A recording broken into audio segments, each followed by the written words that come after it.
Now on the CTV News at 5. The province's plan for looking at class complexity and sizes. Plus, Kalispell, Montana's attempt to lure Canadians south of the border. And should speed limits on some Alberta highways be raised? Telling your stories. CTV News Lethbridge with Jackie Scantlebury. Good afternoon. Thank you for being here. The province is forming a committee to look at classroom size and complexity to help address the causes of the recent teacher strike. The 11-person committee will be headed by Premier Danielle Smith and Education Minister Dimitrios Nicolaides. It will hear from stakeholders and collect data on class size and composition throughout November. Now, the province will also start implementing recommendations provided by a team created in June to study classroom complexity. The Premier says that report won't be made public for a few weeks and says using a cabinet committee is the best approach. And part of the uniqueness about this approach is it allows for us to have all of the cabinet ministers who are impacted or could potentially provide resources to solve a problem at the table, but we also swear in the members so that they can also share in confidential information and give us confidential advice. So we've had, as I mentioned, 6 or 7 times that we've tried this type of approach. It allows for us to make decisions quickly, deploy dollars quickly. In addition, a Teachers Advisory Council will be formed to hear from teachers and will operate for the next 2 years. Yesterday, the Alberta Teachers Association announced legal action against the province's use of the notwithstanding clause to force teachers back to work. The province is facing significant pushback for preemptively using the notwithstanding clause and infringing on the rights of teachers. The Premier says democracy is when elected officials make decisions. Let's be clear, unelected judges making decisions without any oversight and without having to go to the people to get the democratic endorsement of their view, that's not democracy. When elected officials make decisions, that's democracy. Now, in the upcoming court case, the Alberta Teachers Union plans to argue the use of the notwithstanding clause is unconstitutional. The provincial government says it will vigorously defend its position. The court date is set for November 20th. And the provincial government wants your opinion on whether speed limits should rise to 120 kilometers an hour on divided highways. A survey on the government website asks which highways should be prioritized for the higher limit, including Highway 2 between Calgary and Fort Macleod, Highway 3 between Fort Macleod and Taber, and Highway 4 from Lethbridge to the U.S. border. Transportation Minister Devin Dreeshen says he wants Albertans to be able to drive the speed limit that highways are designed for. The survey also asks if commercial trucks should be banned from the far left lane on highways with 3 or more lanes. Now, as travel to the United States continues to decline, one travel destination in Montana is reaching out to Canadians, offering deals, discounts, and specials in an effort to lure them back for a visit. Discover Kalispell has launched its new Kalispell Canadian Welcome Pass in hopes of restoring the friendship between Americans and Canadians. Carson Marsouk explains. It's a call to get more Canadians to visit the Flathead Valley in Montana. Discover Kalispell has unveiled its Kalispell Canadian Welcome Pass, offering Canadians a range of deals on lodging, retail, and dining. We've always enjoyed visiting each other's countries, whether that's for recreation or business or shopping. So we just couldn't sit by and not do anything. The pass is in response to Canadian tourism to the U.S. plummeting largely due to the low Canadian dollar and U.S. President Donald Trump's comments about making Canada the 51st state and the ongoing trade war. Kalispell is welcoming and safe, and we're willing to put some differences and everything else aside to be friends again, because at the end of the day, we're just humans trying to do our best for our economies. Diane Medler says border crossings have dropped between 15 and 25%. Year to date, through September, there's been a 39% decrease in credit card spending in Kalispell by Canadians. She says tourism is the biggest industry in northwestern Montana and it's hurting local businesses. But it's different for those north of the 49th parallel. We've seen increased visitation here at the Visitor Information Center, not only from international travelers, but from those coming up from the U.S. Which Aaron Crane says is helping the entire region. Those traveling within Alberta and Canada bring a smaller economic impact than those international and U.S. travelers do. So when they come up, we know they're spending more money in our communities, which is great. And that's what we like to see to really boost that visitor economy. Tourism Lethbridge launched an app in the summer offering prizes to those that visit attractions. While Medler understands not everyone will be in favor of the pass, and she respects that, she hopes to rekindle a friendship between two close friends. We have the ability to impact our communities at a much higher rate than we do to impact changes in our country. So this is Kalispell putting their best foot forward. Carson Marsuk, CTV News, Lethbridge. The Welcome Pass can be found at discoverkalispell.com.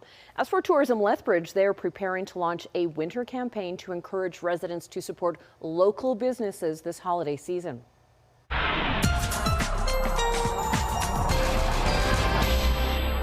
All right, Danielle Savoni, a little cooler out there today. Yeah, and an active day today. I'm going to show you the system in just a second, but check this out. Look at the wind speeds. This is a look at maximum wind gusts, 72 kilometers per hour in Pitcher Creek, 83 in Lethbridge, and close to 70 in Medicine Hat. So it's been a gusty day. We talked about it being a gusty day, just maybe not that gusty. Mostly cloudy skies in the Lethbridge area right now. We're sitting at 5 degrees and looking at temperatures overall. Milk River is at 5, Brooks is at -1. And the key thing to look at with this is this system that's hovering around this area at this point is pulling in some much cooler air, and the rain that's been in the far south today mainly is switching over, as you can see, to some wet snow. And there's even a little bit of freezing rain mixed in with that as well. We'll talk more about this system when we're done with this and the longer range forecast coming up, Jackie. All right, thanks, Danielle. Well, as Danielle was saying, there is a chill in the air as winter is fast approaching. Many Lethbridge residents will be getting ready for when winter hits in full force. Quinn Keenan has that story. It's been a warmer than typical fall, but that won't stop winter from coming. Furnaces around the city will be turning on for the first time in months. Fire officials are reminding residents to check that their furnace is in working condition. Contact one of the companies that can come in. Most companies will come and they'll have a look at all your hookups in your home and just more or less give you like a report card of your natural gas lines, your furnace, hot water tank, just to make sure everything's safe. Space heaters and other heating appliances can also pose a fire risk. It's important to check for any flammable materials near a heat source. You just want to be very careful where you're putting them. I know we all grew up with drying our mittens or drying different pieces of clothing on top of these heaters. It's not recommended. You get them on there, then you forget they're there. These things can combust, they can catch on fire. Many will also be preparing for higher energy costs once the snow starts flying. More time spent indoors and fewer daylight hours leads to a larger bill each month. But a few simple preparations can help save money. Checking things like your weather stripping around your doors, making sure that that's nice and snug so you're not losing heat that way, and reminding people that things like your windows are one of the main places you're going to lose heat in the winter. Southern Albertans may not have to worry about a deep freeze for a little while yet. There's no significant cold or snow in the forecast for at least the next couple weeks. It's still too early to tell what sort of winter southern Alberta will face come the new year. For most of this month, you're still going to be in a freeze-thaw cycle, so any snow that you might get will probably melt relatively quickly. So it's going to take a while for the temperature range to be in the right zone for snow production and for snow to stay on the ground. Quinn Keenan, CTV News, Lethbridge. The end is in sight for ongoing lane closures on Whoop Up Drive. After months of planning and preparations, the city of Lethbridge says major repairs under the Whoop Up Drive bridge are set to start. The repairs required extensive planning and coordination. The bridge's girders were damaged back in August when a semi-truck hauling a piece of construction equipment hit the bottom of the bridge. 4 of the 6 girders were damaged, including 2 that sustained extensive damage. The city says the limited number of contractors in Canada qualified to perform this type of work and materials not readily available have caused the delay, but work will finally begin next week. The bridge goes back pretty much to the capacity or the structure that was there before the damage happened. So we're going to maintain, and this will help us also to ensure that We're doing other measures to prevent this from happening in the future, but it will allow us to ensure that the life cycle and the life of the bridge will be the same that we had before. There won't be any major impacts to drivers while the work underneath the bridge is done. Construction is expected to be complete by December the 12th, weather permitting. Brooks RCMP are trying to locate a missing 25-year-old woman from Brooks. Adriana McSaveny was last heard from Wednesday. Police say there is concern for her well-being. McSaveny is 5'7", 130 pounds, with long, dark brown hair, blue eyes. She has tattoos over her right eyebrow, knuckles, and neck. If you have any information on her whereabouts, you're asked to contact Brooks RCMP or Crime Stoppers. Now, some good news for those in Bow Island. Alberta Health Services says the Bow Island Health Centre Emergency Department is extending its hours. The ER will now be open from 8 a.m. until 8 p.m. Tuesday through Thursday and 7 a.m. to 8 p.m. Friday to Monday. AHS says there is still an ongoing clinical personnel shortage and an inability to secure regular and consistent coverage during the remainder of the week. During temporary closures, nursing staff will remain on site. Alberta paramedics are working tens of thousands of hours of overtime every month. Documents obtained by the Health Sciences Association of Alberta found overtime accounts for 8 to 12% of all hours worked by paramedics. When those hours are added up, it totals more than 30,000 hours of OT across the province each month. The HSAA says hiring of paramedics has not kept pace with population growth in Alberta. Between 2022 and 2025, Alberta's population, well, it grew by 10%, but the number of paramedics only grew by 4.5%. Canada added 67,000 jobs in October, which blew past economists' expectations. Economists were actually predicting a net loss of jobs for October. According to Statistics Canada, the growth was driven by part-time work. As for unemployment, Alberta's rate of 7% remained unchanged, largely due to labor unrest. Youth trying to find work continue to struggle in Alberta. Their jobless rate, though, is 14.9%, slightly higher than the 14.7% in September. Danielle has your 5-day forecast coming up right after this break. Plus, we'll tell you about a new non-invasive way to detect the earliest forms of cancer, and it's being developed here in Canada. Here's your sky cam facing west. You can see some blue sky there. We've had some cloud cover. We've had a little bit of rainfall in Lethbridge and in many communities in the far south. We've had that mixed precipitation, and it's switching over to wet snow and freezing rain in the Medicine Hat area. A lot going on with this nice fun system, and it certainly dropped the temperatures. 2 degrees is the high in Calgary today, which is quite a difference from the 14 we had days ago. All right, 5 degrees in Lethbridge, 2 in Medicine Hat, and in Calgary, -2 in Brooks and Drumheller. So you can see these temperatures are plummeting. This is where the system is, and it's dragging in that cooler air behind it, which is why it's switching things over to snowfall near the Medicine Hat area, and I'll show you the radar in just a second. We talked about this already, these gusts. 72 kilometers per hour is the max in Pincher Creek, 83 in Lethbridge, 69 in Medicine Hat. It will be gusty for the next couple of hours, but it is already starting to calm down, and it will still be a little windy in the overnight hours, gusting up to 40, even 50 kilometers per hour, but the winds should be significantly calmer tomorrow as the system continues to track off to the east. Here's a look at that system. So we got the snow, we got the temperatures cooling down, so you can see the rain transitioning into some freezing rain, mixed precipitation, snowfall as the pushes out the rain. So it's a good system at this time of year when we're hovering around that freezing mark. That's what we get, a little bit of everything here.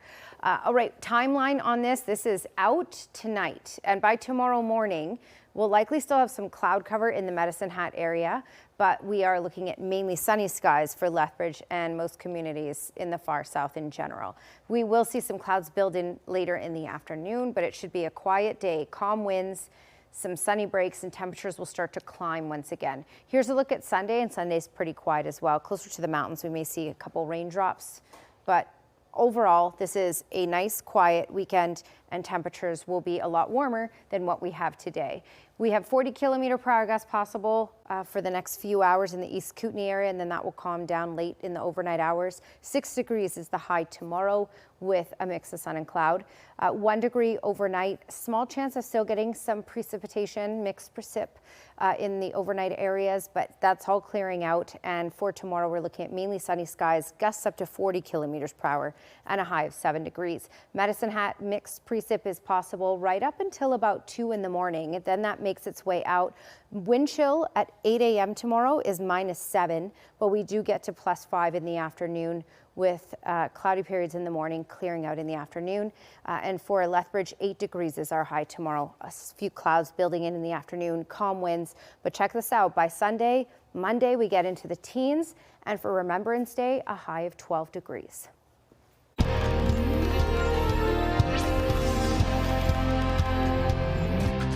Did you know your brain has a glow? Ontario University researchers have built a helmet that measures our brain's billions of cells which give off light. And as CTV's Spencer Turcotte tells us, they can use those light emissions to detect and diagnose cancer in its earliest stages.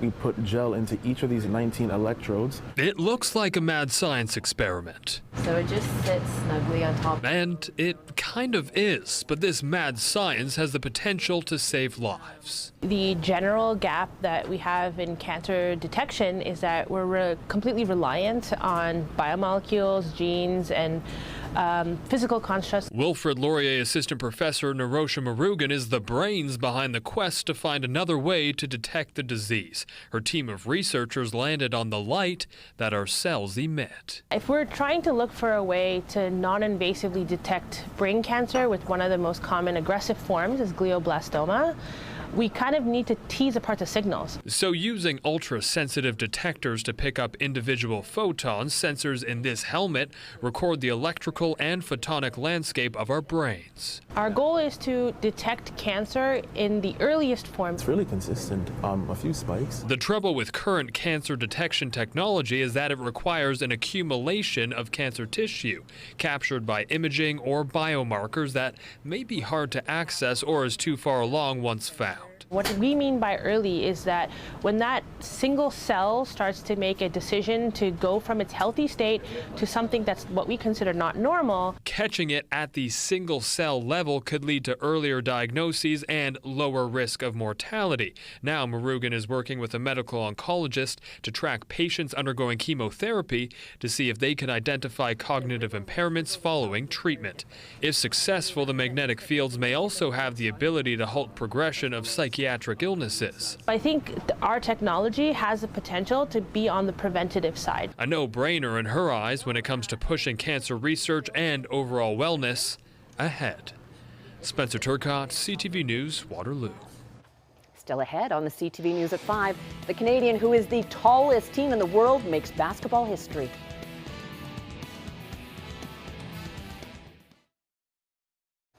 Lethbridge Hurricanes will look to bounce back after a close loss to Prince Albert Wednesday. Tonight, the Canes host the Brandon Wheat Kings at the VLC. Brandon won the only meeting between the two teams this year in a 7-0 beatdown on October 25th. Puck drop is at 7. Then tomorrow, the Canes will hit the road as they take on the Swift Current Broncos. It's been a rough season for both teams, who are currently on the outside of the playoff picture. That game goes at 6. Meanwhile, in Medicine Hat, the Tigers welcome the Edmonton Oil Kings to Co-op Place tonight. The two played just one last weekend, where Edmonton won 6-1. Start time is for 7. Tomorrow, the Tigers stay at home as the Brandon Wheat Kings come to town. It will be the first meeting between the two this season, and that game starts at 7. It has been an up-and-down season for the Brooks Bandits, and they haven't been their usual dominant selves. They are now sitting 4th in the BCHL's Interior Conference, and they'll play a home-and-home this weekend with one of the league's best. Tonight, the Bandits are on the road taking on the Black Falls Bulldogs. After missing the playoffs last year, Black Falls now has a share of a 3-way for the most points in the league. Tonight's game goes at 7. Then tomorrow, it's a rematch back in Brooks with another 7 o'clock start. The Cranbrook Bucks are still stuck in a now 10-game losing streak. They'll have a chance to snap their skid this weekend against teams in their neighborhood in the standings. Tonight, they're playing the Sherwood Park Crusaders at 7.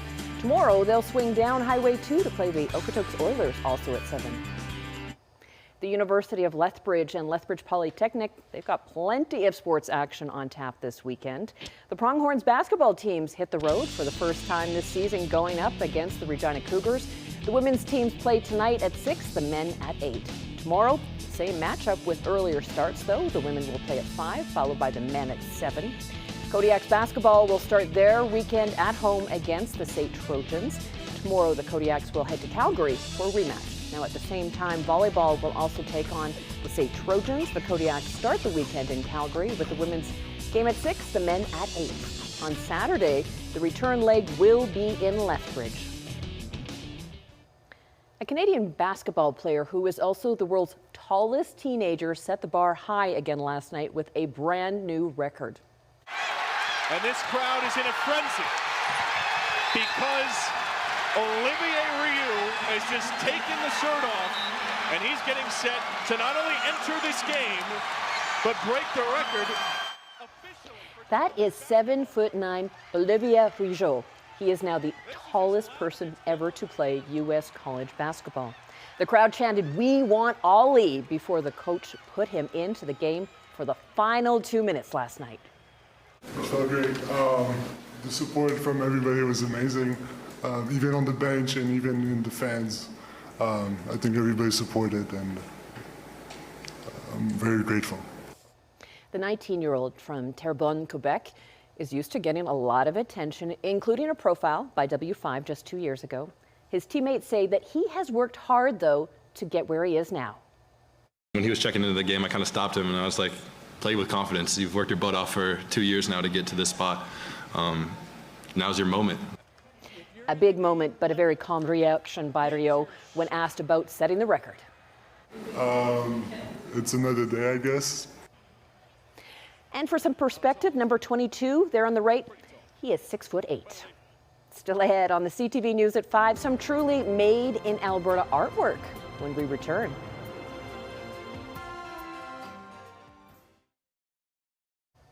Now to some art that can actually grow on you.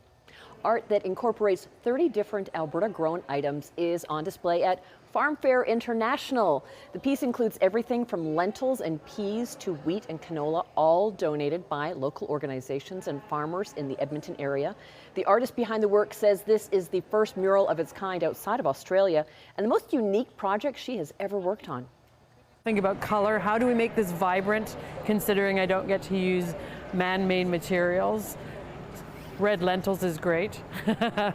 And so it pushed the boundaries of how I work as an artist.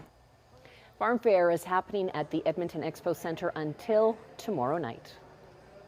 Thank you for sharing this time with us. Now here's the early edition of the CTV National News.